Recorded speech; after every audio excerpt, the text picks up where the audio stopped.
साझा करने के लिए। तो चलिए आपको सीधे अब संत कबीर नगर लेकर के चलते हैं, जहां मुख्यमंत्री क्या कुछ कह रहे सुनिए। वंदे वंदे नमः पार्वती पति हर हर।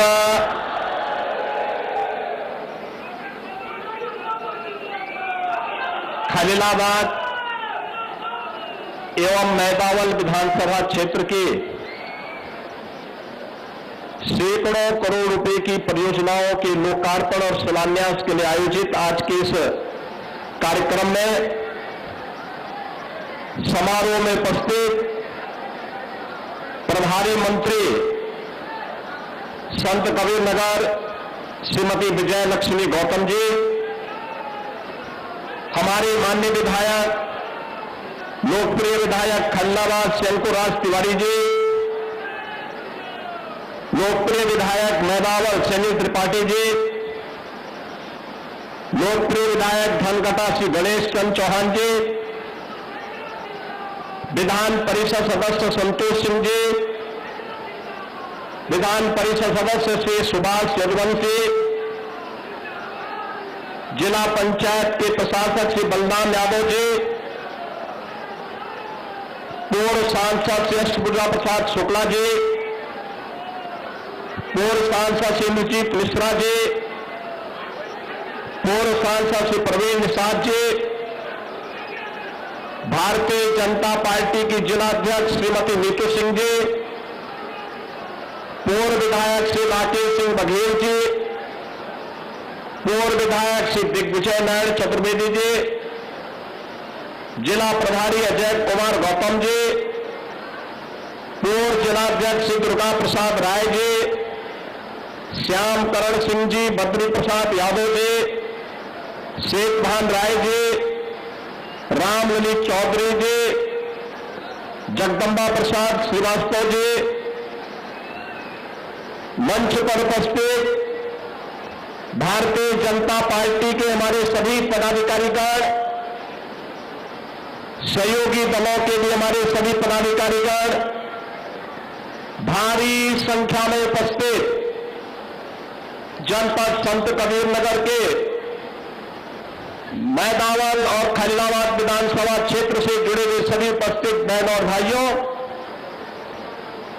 आज सावन शिवरात्रि है। यहां के पवित्र धाम बाबा तामेश्वर नाथ धाम में श्रद्धालुजन आकर के देवादिदेव महादेव को अपनी श्रद्धा अर्पित करते हुए जलाभिषेक कर रहे हैं।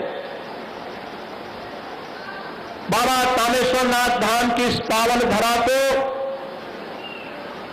कोटि कोटि नमन करते हुए मैं आप सभी का अभिनंदन करता हूं और सावन शिवरात्रि की हृदय से बधाई भी आप सबको देता हूं।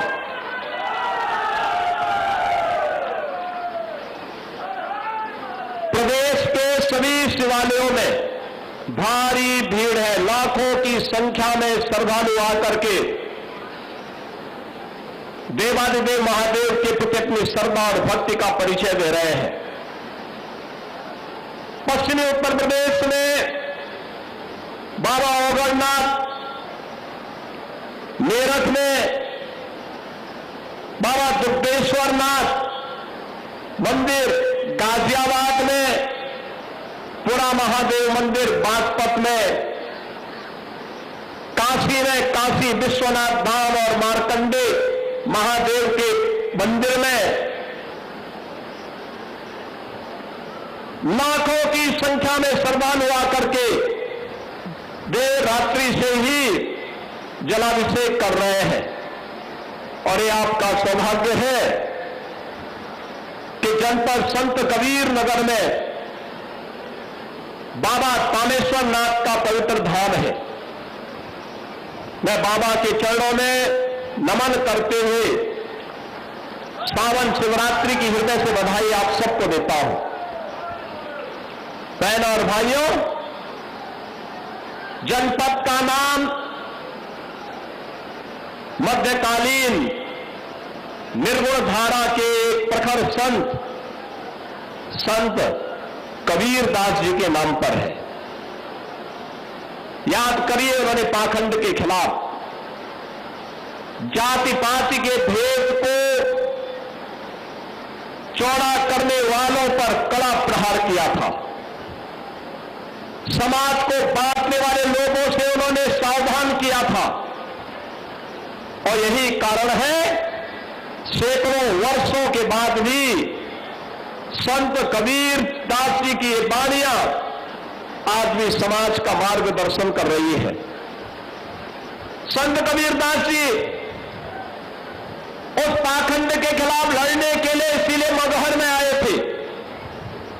लोगों की मान्यता थी कि मगहर में मरने पर नरक मिलता है। उन्होंने कहा स्वर्ग और नरक ये व्यक्ति के कर्मों पर निर्भर करता। अच्छे कर्म करिए, लोक कल्याण का कार्य करिए, सदाचार का कार्य करिए, अपने कर्तव्यों का निर्वहन करिए, ईमानदारी के साथ अपने कर्तव्यों का निर्वहन करेंगे तो आपको कहीं भी स्वर्ग प्राप्त हो सकता है। और मैंने इसीलिए मगहर में आकर के साबित किया कि नहीं, यहां नरक नहीं, यह भी स्वर्ग पाने की भूमि है। और स्वर्ग पाने की इस भूमि संत कबीर दास जी की इन स्मृतियों को जीवंत बनाने के लिए डबल इंजन की सरकार ने प्रधानमंत्री मोदी जी के मार्गदर्शन में कबीर एकेडमी का निर्माण मगहर में किया है। वहां का सुंदरीकरण किया है। संत कबीर दास जी से जुड़े हुए विभिन्न पहलों को लेकर के सोच को आगे बढ़ाने के लिए हम लोगों ने अपने कार्यक्रम को आगे बढ़ाया है। बहनों और भाइयों, बदलता हुआ संत कबीर नगर बदलते हुए उत्तर प्रदेश की कहानी को कह रहा था। जो बातें अभी यहां हमारे दोनों विधायक कह रहे थे, विकास के एक मुद्दे को लेकर के मजबूती के साथ अपनी बातों को कह रहे थे। एक ही भाव है, विकास के कार्यों के माध्यम से आम जन के जीवन में परिवर्तन लाना, अपने क्षेत्र का, अपने विकास खंड का, अपनी विधानसभा का और अपने जनपद का विकास कराना, विकास की गति के माध्यम से आम जन के जीवन में प्रगति लाना और इस प्रगति के माध्यम से समृद्धि के नए सोपान को छूते हुए हम भी आत्मनिर्भर और विकसित उत्तर प्रदेश के सारथी बनेंगे, जिससे 2047 के पहले हमारा देश आत्मनिर्भर और विकसित भारत की परिकल्पना को साकार कर सके। यही कारण है कि आज संत कबीर नगर जनपद में कांग्रेस और समाजवादी पार्टी के भ्रष्ट आचरण के कारण जो कटाई मिल बंद हो गई थी, आज उसको प्रारंभ करने के लिए फिर से कार्य योजनाएं प्रारंभ हो रही है। ये सीजन याद करिए, ये सीजन संत कबीर नगर, गोरखपुर, बस्ती, सिद्धार्थनगर, कुशीनगर, देवरिया, बलरामपुर, बहराइच, श्रावस्ती, गोंडा के बच्चों के लिए भय और दहशत का कारण बनता था। हर मां इस बात से सशंकित रहती थी कि ये बीमारी, ये नौ की बीमारी, ये मस्तिष्क ज्वर न जाने किस बच्चे को निगल लेगी। कांग्रेस कुछ नहीं कर पाई। समाजवादी पार्टी को 4 बार सरकार बनाने का अवसर मिला था, वह कुछ नहीं कर पाई। ये मैं अपना सौभाग्य मानता हूं, जब डबल इंजन की भारतीय जनता पार्टी नेतृत्व की एनडीए सरकार बनी, आज इंसेफ्लाइटिस को हमने पूरी तरह समाप्त कर दिया। अब नौ की बीमारी नहीं, मस्तिष्क ज्वर नहीं है। अब बच्चों की मौत बीमारी से नहीं हो सकती, वैसे ही नहीं हो सकती जैसे अब कोई माफिया किसी नौजवान की भविष्य के साथ खिलवाड़ नहीं कर सकता। ये बीमारी इस क्षेत्र के लिए बीमारी और यूपी को बीमारू राज्य ये कांग्रेस और समाजवादी पार्टी ने दिया था। पाप ये करते थे, भुक्तभोगी आपको होना पड़ता था, यहां के नौजवानों को होना पड़ता था, यहां के बच्चों को होना पड़ता था। भ्रष्टाचार इनका और खामियाजा हमारे बच्चों को भुगतना पड़ता था। वे समय काल कल्पित होते थे। आज बहनों और भाइयों, बीमारी को भी समाप्त किया और माफिया को भी समाप्त किया। माफिया मुक्त, कर्फ्यू मुक्त उत्तर प्रदेश। पर्व त्योहार के पहले हमें कभी मैदावल में, कभी बखेरा में, कभी खलीलाबाद में, कभी धनघटा में दुर्गा पूजा पंडाल लगाने के लिए आना पड़ता था, दुर्गा मूर्ति विसर्जन के लिए आना पड़ता था, रामनवमी के जुलूस को, शोभा यात्रा को आगे बढ़ाने के लिए आना पड़ता था।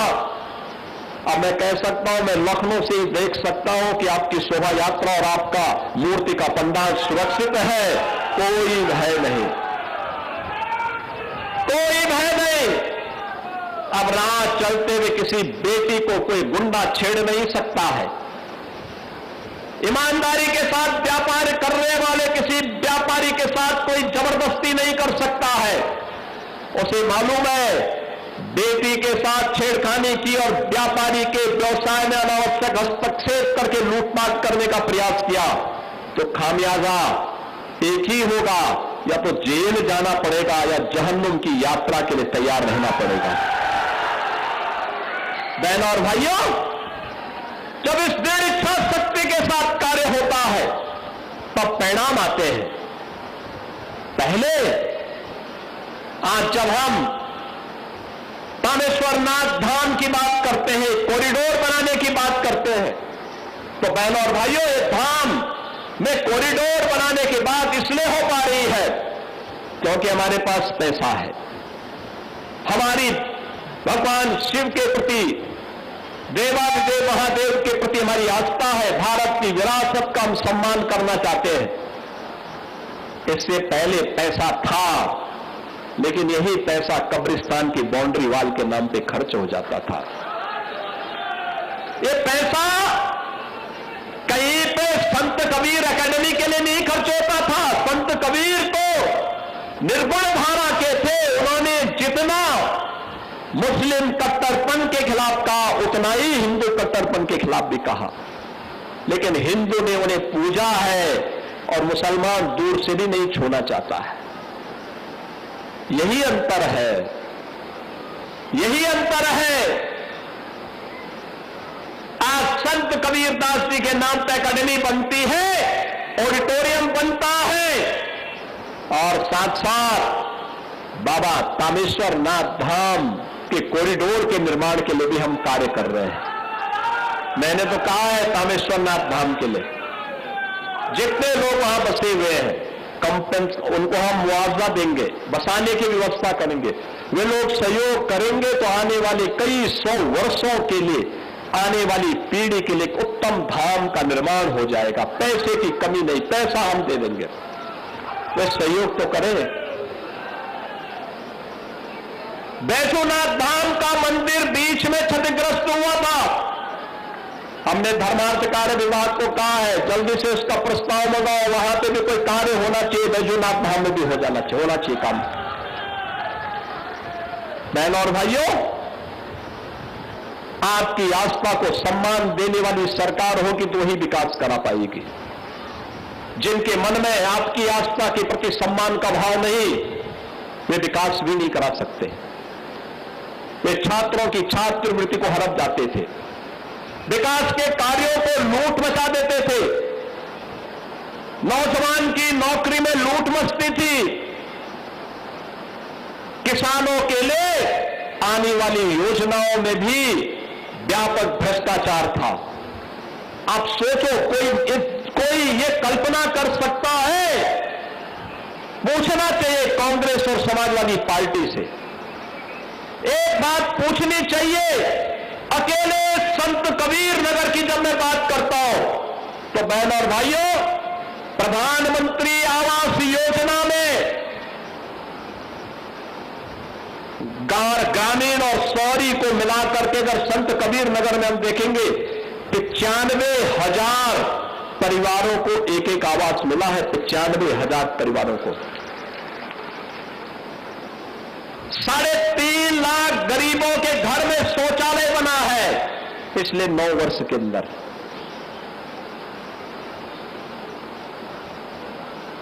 तीन लाख से अधिक किसानों को प्रतिवर्ष 6,000 रुपए सालाना प्रधानमंत्री किसान सम्मान निधि का लाभ मिल रहा है।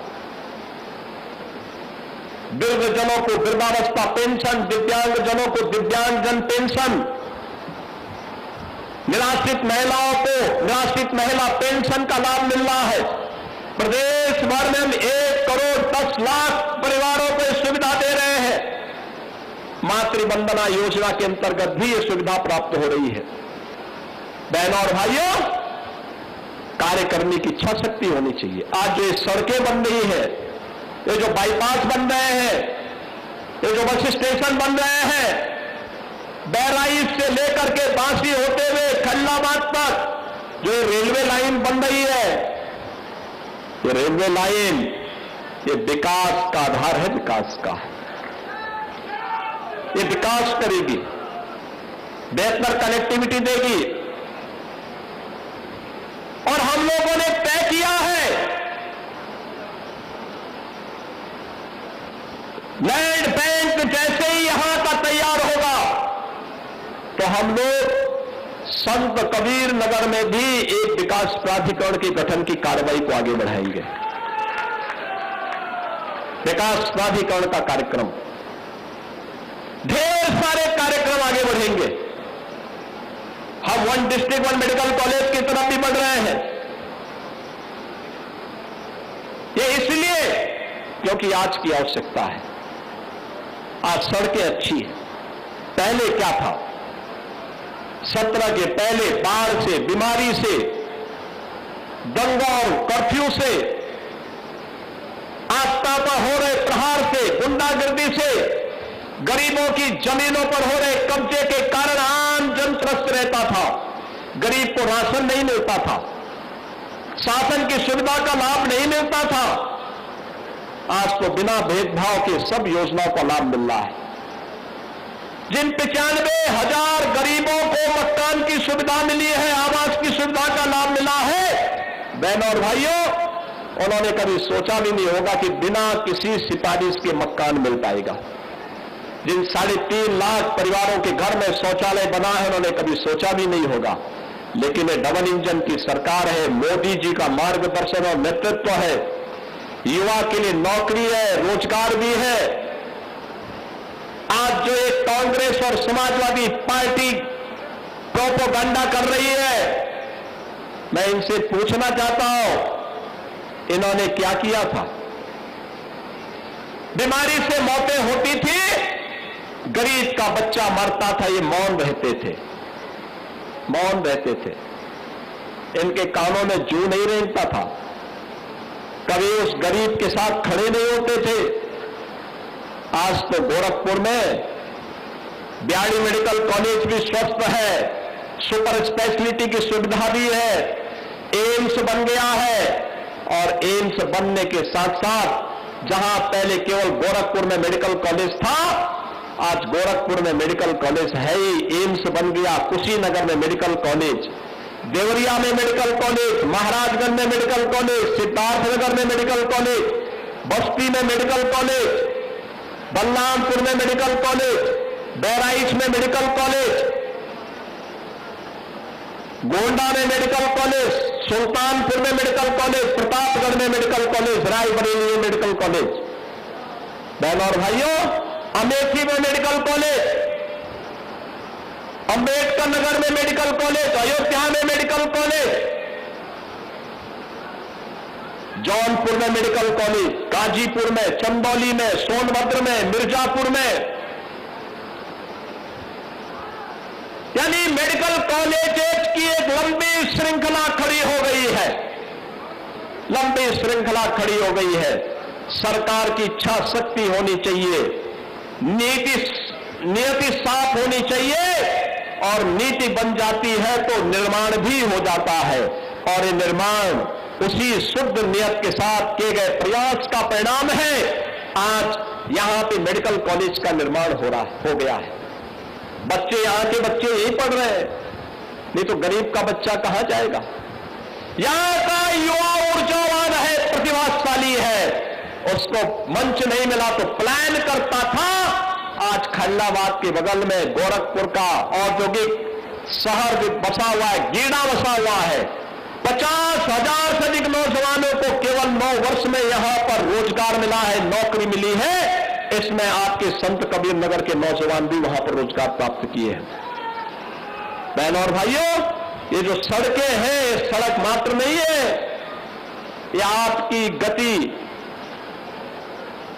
को बढ़ाने के लिए और उस गति को प्रगति में बदलने का एक माध्यम है। जब प्रगति होती है तो अपने आप ही समृद्धि आती है, और उसी समृद्धि के लिए ये विकास के कार्य हो रहे हैं, स्किल डेवलपमेंट के सेंटर बन रहे हैं। मैं राहुल जी से भी और अखिलेश जी से भी कहना चाहूंगा, ये लोग जो बातें कर रहे हैं, मैं उनसे पूछना चाहता हूं, अगर आप आंकड़ों को ध्यान देंगे तो इनकी वास्तविकता सामने आ जाएगी। आंकड़े बताते हैं, पहले 2014 के पहले, मोदी जी के पहले लंबे समय तक कांग्रेस ने शासन किया। देश के अंदर आईआईटी की संख्या थी मात्र 16, और 14 के बाद मोदी जी के नेतृत्व में आईआईटी की संख्या हुई है 23, बढ़ी है, 44% की वृद्धि हुई है। आईएम 14 के पहले इनकी संख्या थी 13, और 14 के बाद इनकी संख्या में वृद्धि हुई है 22, यानी 69% ये बढ़े हैं। प्रधानमंत्री कौशल विकास के लिए 14 के पहले व्यवस्था अस्तित्व में ही नहीं थी। अगर नौजवान की स्किलिंग नहीं है तो उसको नौकरी और रोजगार नहीं मिलेगा। और आज देश भर में लगभग 600 केंद्र संचालित है, और लगातार राष्ट्रीय कौशल विकास मिशन के माध्यम से एक नेटवर्क को आगे बढ़ाने का काम देश के अंदर तेजी के साथ चला है। एम्स 2014 के पहले थे 7, आज है देश में 23। मेडिकल कॉलेज 431 थे 2014 के पहले, और आज है 818, यानी 93% की वृद्धि हुई है। एमबीबीएस की जो सीट्स थी 2014 के पहले थी 51,348, आज है 1,28,926, यानी 151% की वृद्धि हुई है। मेडिकल कॉलेज की पीजी सीटें 14 के पहले थी 31,185, और 2014 के बाद इनमें वृद्धि हुई है 85,822, यानी 175% की वृद्धि हुई है। रोजगार सृजन के लिए 2014 के पहले 1947 के बाद से कुल रोजगार का सृजन हुआ था 147 करोड़, और कुल रोजगार का सृजन मोदी जी के बाद हुआ है 64 करोड़ 33 लाख, यानी इसमें 17 करोड़ 18 लाख की वृद्धि हुई है।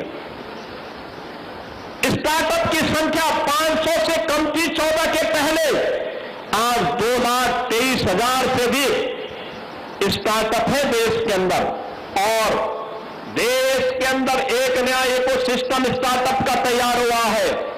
यूनिकॉर्न इनमें पहले केवल 4 थे, आज इनकी संख्या 125 हुई है। राहुल जी और अखिलेश यादव जी,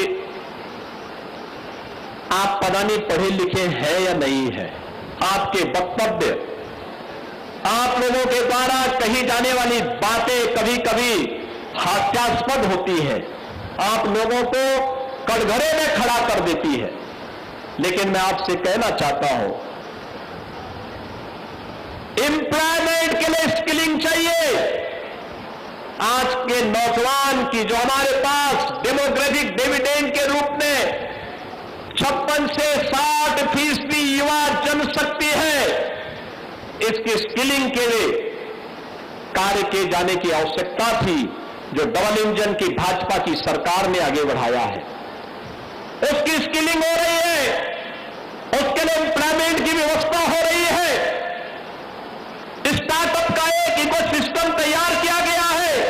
ये IIT, triple IT, IIM, AIIMS, medical college की श्रृंखला, एक स्किल डेवलपमेंट सेंटर की श्रृंखला इन्हीं नौजवानों की स्किलिंग का और इनके लिए अपने भविष्य को उज्जवल बनाने का एक माध्यम बना है।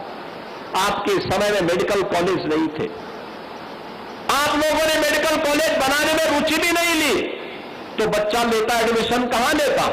आज आप राजनीति कर रहे हैं, केवल राजनीति कर रहे हैं, उस नौजवान के साथ न्याय नहीं कर पा रहे हैं।